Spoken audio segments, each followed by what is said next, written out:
Kalau ini yang mereka mau, aku siap. Namun, sesuatu yang tidak terduga terjadi. Dari kejauhan, seseorang memperhatikan pengejaran itu. Bribtu Galang. Tangannya masih diborgol, tetapi wajahnya penuh kebencian. Ia menyeringai licik. "Kita belum selesai, Bu Ida." Suara benturan itu menggelegar. Truk mafia dari gang kecil tiba-tiba menabrak, menghantam mobil AKBP Ida dengan kecepatan penuh.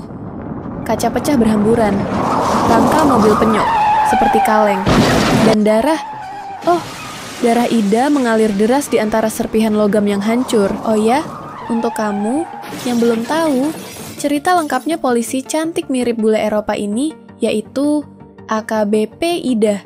Di episode 1, silahkan klik dan tonton video sebelumnya ya. Bila sudah nonton di episode 1, baru nonton yang episode 2 ini.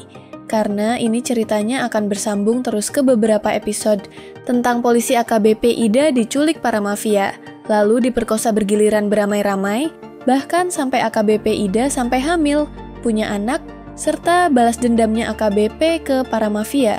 Semua akan tervideokan di episode ini dan video selanjutnya. Oke, inilah kelanjutan videonya. Silahkan tonton sampai akhir biar tidak gagal paham. Jangan lupa like, komen, share, dan subscribe ya. Selamat menonton. AKBP Ida segera panggil bantuan. Para polisi datang dan juga ambulan datang. Tim medis datang tepat waktu. Mereka menyelamatkan Ida, nyaris tak bernyawa, dari puing-puing mobil. Sementara itu, di tempat terpisah, Galang dimasukkan ke sel tahanan di Polres. Esok harinya, Bribtu Galang, sang oknum polisi pengkhianat, diborgol dan dilempar ke ruang interogasi.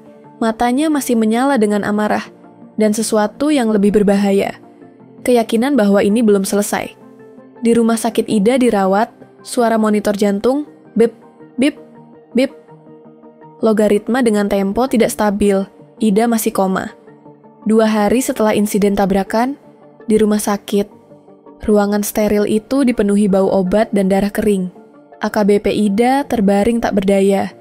Tangan kanannya terikat infus, dada dibalut perban merah muda. Tapi di balik kelopak matanya yang bengkak, ada api yang belum padam. Tiba-tiba, suara telepon bergetar di meja samping tempat tidurnya. Bu Ida. Dia masih tidak mau bicara. Lapor suara, bawahan Ida di telepon itu. Bahkan setelah 12 jam interogasi, suara itu lapor ke Ida. Di tempat interogasi Galang. Galang duduk santai di ruang interogasi. Seragam coklatnya masih berlumuran darah Ida, sengaja tidak diganti. Tangannya terborgol, tapi sikapnya seperti tuan rumah yang sedang menikmati teh sore. Kau pikir menabrak Ida akan menyelesaikan masalah? Hardik penyidik. Penyidik itu membanting gelas ke lantai tuk menakuti Galang. Galang hanya mengangkat alis. Saya tidak tahu apa yang Anda bicarakan. Itu kecelakaan biasa. Keringat dingin mengalir di pelipis penyidik. Kami punya saksi. Sopir truk itu. Galang menyela dengan senyum. Coba cek lagi. Jeda 5 detik. Hanya suara nafas berat yang terdengar dari penyidik. Yang sadar, ini permainan kelas kakap mafia. Di rumah sakit, jari-jari Ida bergerak spasmodik, seperti merespons mimpi buruk. Di kepalanya yang masih berdenyut sakit, ia mendengar suara Galang berbisik, seperti suara bisikan dengan efek gema. Tidurlah Bu AKBP, kita belum selesai. Monitor jantung tiba-tiba berbunyi panjang. Bep, bep, bep. Perawat bergegas masuk. Tapi yang mereka tidak tahu, kamera zoom in CCTV sedang mengarah ke jendela. Bayangan pria bertopi mengawasi dari lorong. Seseorang baru saja mengirim foto kondisi Ida ke sebuah nomor tak terdaftar. 3 minggu berlalu. Di sebuah ruangan rumah sakit yang sunyi, tubuh Ida terbaring lemah. Matanya perlahan terbuka, menyesuaikan diri dengan cahaya redup di sekitarnya. Suara mesin monitor jantung berdenyut pelan, seakan memastikan bahwa ia masih hidup. Dengan sisa tenaga, tangannya sedikit bergerak, menyentuh perban di kepalanya. Ia telah kembali. Tetapi, pertarungannya belum selesai. Di sudut ruangan, seorang dokter membalik halaman laporan medis. Sorot lampu menerangi lembaran demi lembaran yang berisi fakta-fakta dingin tentang kondisinya. Ida memaksa dirinya membaca. Kata-kata yang tertulis di sana menusuknya lebih dari luka fisik yang ia derita. Matanya menajam. Napasnya sedikit terengah. Tangannya yang masih lemah mencengkeram selimut dengan erat. Ada sesuatu yang menggelisahkan. Sesuatu yang membuat darahnya mendidih. Bibirnya gemetar, bukan karena sakit, tetapi karena kemarahan yang mulai membara di dalam dirinya.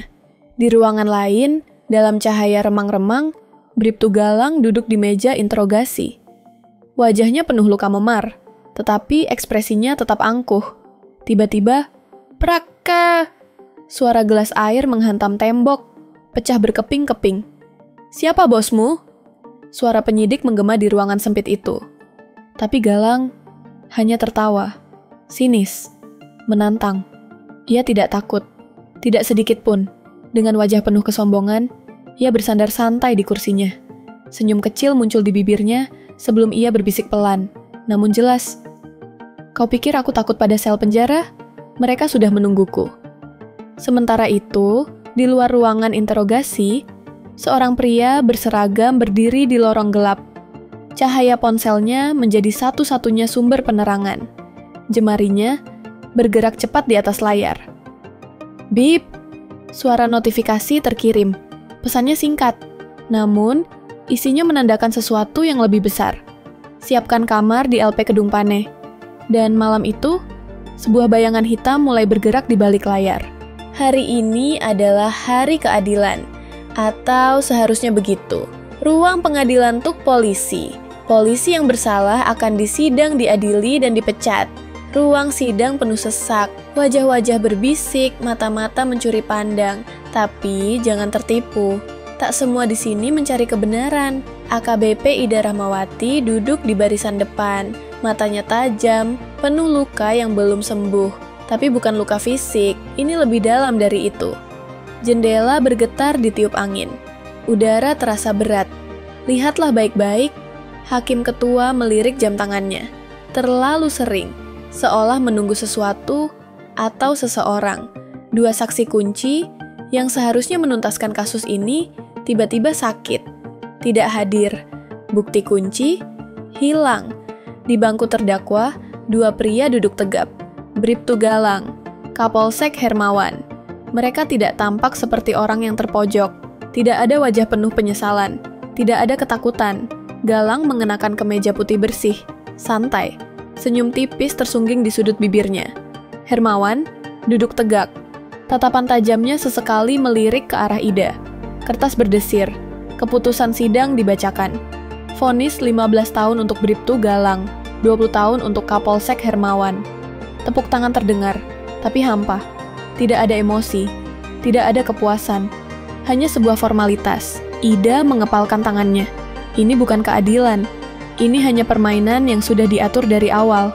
Petugas mendekat. Rantai borgol berdenting ketika Galang dan Hermawan berdiri. Galang melangkah pelan. Lalu ia menoleh ke arah Ida. Mendekat, berbisik, dingin, mematikan. "Ini belum berakhir, Bu AKBP." Ida menatapnya. Mata mereka bertemu. Napasnya berat, bukan karena takut, tapi karena amarah yang mendidih. Musik mendadak berhenti. Sunyi. Hanya satu hal yang Ida yakini saat ini. Pertarungan ini masih jauh dari selesai. Galang dan Hermawan berhasil melarikan diri dari penjara, diselamatkan oleh geng mafia yang misterius. Namun, kebebasan mereka ternyata hanya awal dari petaka yang lebih besar. Kalian pikir ini kesempatan kedua? Salah, ini awal dari balas dendam. Geram bos mafia, matanya menyala kebencian. Sementara itu, Ida yang tak menyadari bahaya mengintai, tiba-tiba diculik di tengah malam.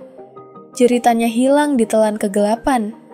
"Kau yang menghancurkan segalanya, sekarang rasakan konsekuensinya," bisik salah satu anggota geng sambil menatap Ida yang terikat dan ketakutan. Dengan nafsu dan amarah, para mafia itu pun bergiliran memperkosanya tanpa belas kasihan. Setiap detik adalah neraka yang tak terelakkan. Akankah Galang dan Hermawan menyadari Ida dalam bahaya? Siapakah di balik skenario kejam ini? Jangan lewatkan episode selanjutnya. balas dendam berdarah, pengkhianatan yang tak terduga. Tinggalkan komentar dan like untuk dukung cerita ini.